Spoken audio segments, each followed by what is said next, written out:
Welcome to Educational Moments, program designed to give concise information to the viewers regarding timely educational topics and people in education. Our guest tonight is Jude Daly. Jude is the Educational Access Coordinator at Wakefield High School, and it's a pleasure for me to introduce the viewing audience to Jude Daly. Jude, thank you for being here. You're today. welcome. It's a pleasure. Jude, could you tell us something about yourself, about your educational background and how you came to Wakefield? Sure. To make it brief, I graduated from Massachusetts College of Art a long time ago and started a teaching career. This is actually my 20th year of teaching. I taught in Brockton, actually. I taught at South Junior High for a few years, and then I went to Marshfield High School and I taught art. And the art slid into filmmaking and eventually into television when it was reel-to-reel, black and white days, early television. And it became clear to me that I needed to do more than that, so I left teaching full-time, went and got my master's degree from Emerson College, and an interesting thing happened. A teacher became very ill and couldn't teach the night school, so they asked me, with all my teaching background, if I would be available. So I was literally 3 pages ahead of my students in the night school at Emerson, but then I was off and running. I loved television. I loved teaching it, and it was great. So for 2 years I was at Emerson. I was assistant to the chair and helped teach the undergraduates also. In that time period, to earn money, because we all know Emerson isn't free, I worked in video clubs in Boston, well, rock clubs, and I did a lot of the video. I was in charge of 2 big clubs in Boston. Not in charge of, I was assisting with video production, and I was in charge of another club that opened up designing their in-house system and producing their videotapes, which was interesting. It certainly kept me in touch with the music world and what was going on. And along those lines, I also produced and assisted on rock videos and special programs, one of which was for a Channel 2 production, where I was actually paid to go to London and do TV. I thought, this is crazy. If they want to pay me to do it, I'll do it. I never stopped teaching during that entire period. I teach at Northeast Broadcasting School evenings, which is a highly regarded school in the trade school business. It puts out a lot of radio and television people, so I stayed with that. I was then hired by Channel 68. Feels like 56 because I know so many people that work there. Channel 68, and I became the shop steward for the union and the head of film editing and worked as master You never control. told me that. I know. See, there's these things you learn about somebody on television. You have to be very careful, Dr. Mayo, what questions you ask. And after all of that, I was then hired to head up the production department for a cable station on the South Shore, so I designed and built 5 TV stations and taught literally thousands of people how to produce television. And I became involved with some of the local high schools. After that, I was hired away and I worked for producers, global producers. John Cleese was one of the fellows that I worked for. He was in Monty Python and Very funny. yeah, Fish Called Funny Wanda. name. And it's joy to work for people with a sense of humor. It was great. And the work that they do is produce training videotapes for corporations internationally. So I learned a tremendous amount of along those lines, but I had gotten kind of far away from what I really liked a long time ago, and I said, I got to do this. And it was teaching television students television. So this job opened up, was pointed out to me. I met you, and a cast of thousands, I think. It was fun meeting everyone that was involved and was hired. And here I am. But we had many people apply for the position, and at least a dozen interviewed for the position. Mm-hmm. And I personally thought that your background as a teacher, your background in the real world of producing television, and the combination of your creativity and all of the various things that you did really made you the top candidate. So we're really pleased that you decided to come to Wakefield. Well, Now, thank you. from the superintendent's point of view, Yes. the big question I keep being asked is, Yes. when is programming going to show up on Channel 15? 2 weeks ago. Great. I should start I will answer that, but the preface to that is our goal here is not, and I don't know how to make this any clearer, it's not programming, it's education. I am a very big believer that if you teach people how to do something right, eventually it will get done. But meanwhile, it's the learning process that takes precedence. And in that learning process, we all know, I mean, how many people sit down to learn to write and come out with a novel within a month, or even a year, or even in their lifetime? Not many. And I think what's being expected of us is the novels. All right, they've taken television for 4 weeks. Where are the novels? Well, they have learned a tremendous amount. When I started this program, it did not begin until last year in October because it was so new. There were no students hadn't been able to sign up. There was no teacher until September. So when we got our equipment fixed and up and running, it was February. When they finally learned how to use it, we were close to April, and then school ended in June. So we had a lovely summertime, and we taught some of the 7th and 8th graders, and they produced programming. Yes. And now here we are this year beginning all over again. I consider this our first real year of, okay, we're up and running, and let's go for it. We tried to put programming on the air Sunday nights, Monday nights, and Wednesday nights. And I can't compete with the networks and cable. CBS has a much bigger budget than we've been allowed. Not a whole lot, but you know, it's just different than ours. So we just can't do that kind of programming. But what we can do is done by students, totally by students. Everything that you see on this station, that's who's producing it, directing it, writing it, scripting it, drawing the storyboards, doing the audio, putting the whole thing together in the edit. It's definitely student-run and operated. So to get back to the programming, we have already begun putting programming on the air this year, and we can only hope to put more on as they gather up speed and produce more programs. What can we look forward to in programming this year? Well, I can tell you what's in the works, and hopefully they'll be finished so that they'll be on the air. One student is working on a piece about the new study skills program that I'm sure some people probably aren't even aware of, that has been installed and is already in place here in school. So that will be an explanation of that. There is another student who is producing a program about the Social Awareness Club that runs through the high school here and does a lot of work through the town and the community. So people will learn how students are involved in that. Sports programming, of course. Now that we have the van, we just got the van up and running 4 weeks ago.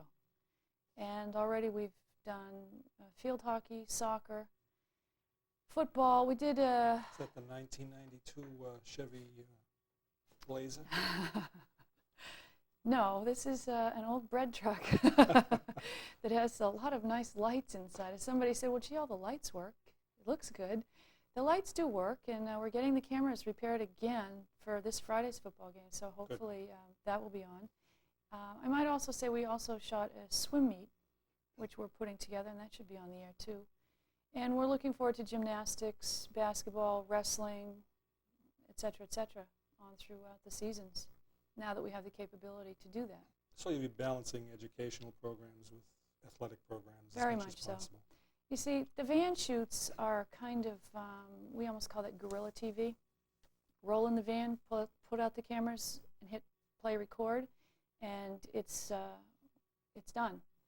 I think that people have to understand any other programs, such as the social awareness or working on an edited program, takes a lot of time, effort, pre-production, constant rewriting. I've said before, and I'll say it again, the most important piece of equipment that's in this studio is the typewriter. If you can't write it, we don't produce it. So there's a lot of pre-work in it. Well, I've heard you say that you won't allow a youngster to start a project unless he or she writes it out. Is that correct? Absolutely. They have to be able to communicate that idea on paper. I know you have a strong focus on the student being in charge, and this came across in the interview that we had 2 years ago.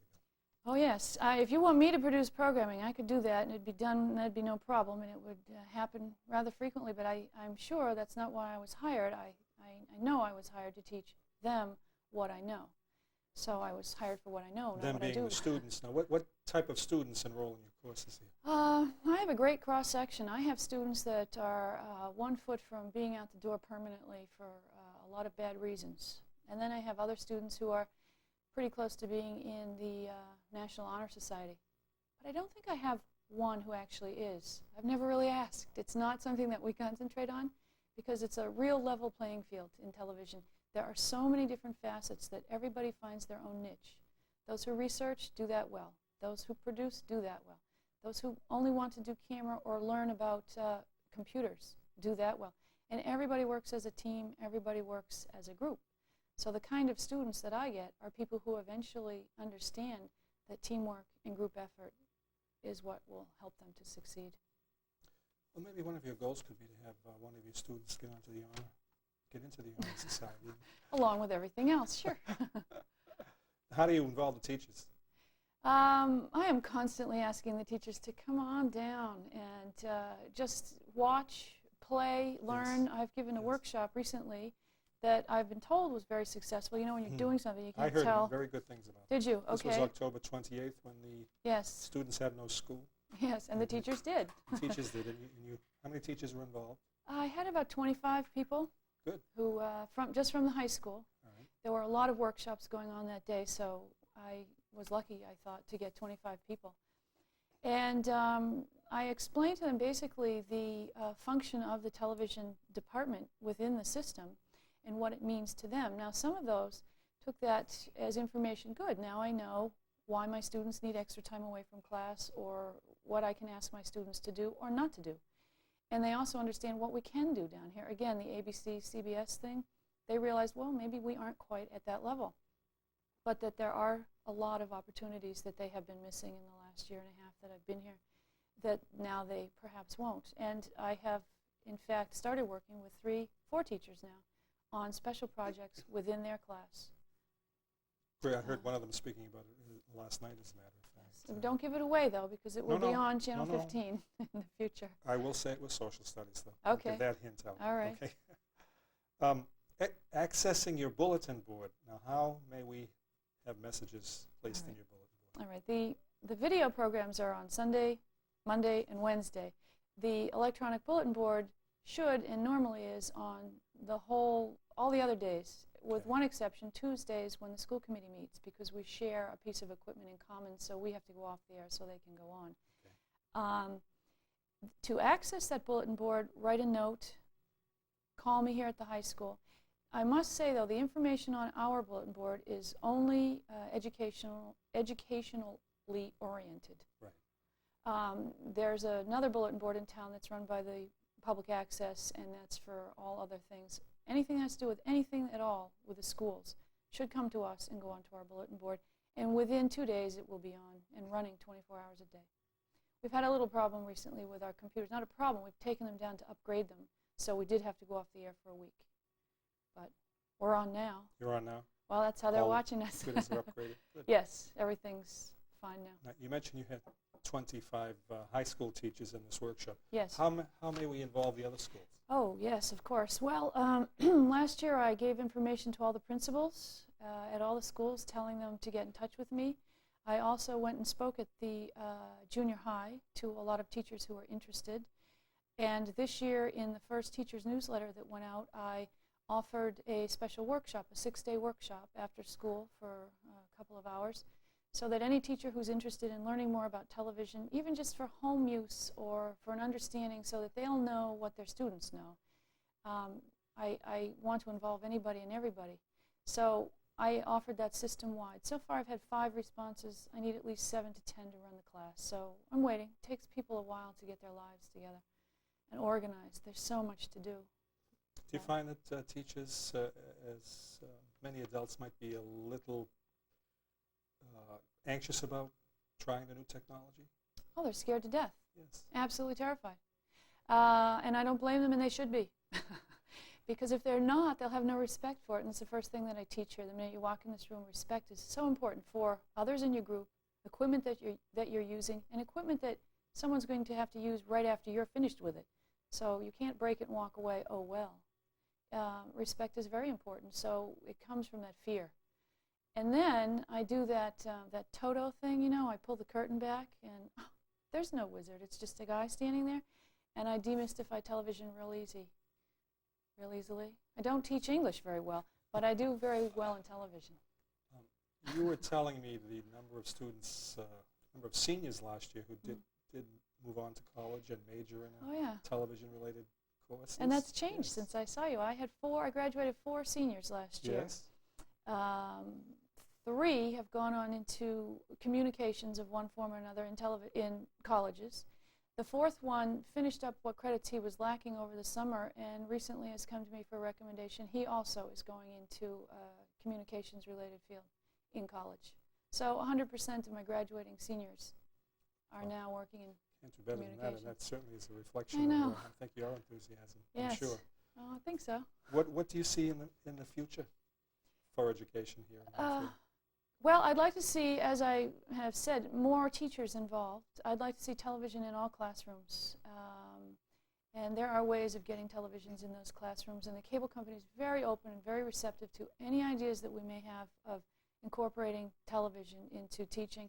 I really think that it's a tremendous tool that's underused because of the fear, the scare thing. And I think that it's time to change that. And I certainly have the knowledge, and we have most of the technology, so I think it should be done. One of the things that you probably will see this later, but I know that's been going on in the background, just less than 24 hours ago, we had a new piece installed to our computer that allows special transitions between pictures, and I haven't even shown anybody how it works, but it's sitting there, and I have a feeling they've already started using it. I think so. As I was walking in, they were. Yeah, so, and that really has brought us way into the 90s. That piece of equipment, by the way, hasn't even been put into a certain television station in Boston because nobody can figure out how it works, so they're deciding if they need it or not. Oh. And we have it here at Wakefield High School. Great. Look forward to it. Yeah. Your relationship with WCAT? Very healthy. You talked about it a little bit. Can you tell us how you communicate and Well, some of the things you do together? when my students graduate, this is their benefit, when my students graduate from my course, they have open access to WCAT studios, which helps everyone out with programming. If we need assistance or lectures, I mean, I don't know everything in television. As a matter of fact, I'm a producer, and somehow I've turned into this technician and director type, but that's okay. There are people over there better at that than I am, so they are more than happy to come and assist and give lectures to us or just help us out. The van is also shared. The van is the educational access van, but I really think that the more television that is produced in this town for everyone to see, the better off we'll be, so they also use our van. And it's a very nice relationship that we have between the two groups, educational and public access. Why should there be arguments? We're both gearing ourselves towards the same thing, television for the town, by the town. I just happen to be It's a using credit to you students. and to Bob Haig, and that you both Yes. are working so closely together. Oh, yeah. Bob Haig, who's in charge of WCAT. Right. Robert Haig is very good to work with. Well, Jude, I thank you. You're welcome. I think you've given us, in a very short time, many insights into the program and what you plan for the future. Thank you all for watching Educational Moments. If you have any suggestions for future programming, please write the Superintendent of Schools office on Main Street in Wakefield. Thank you.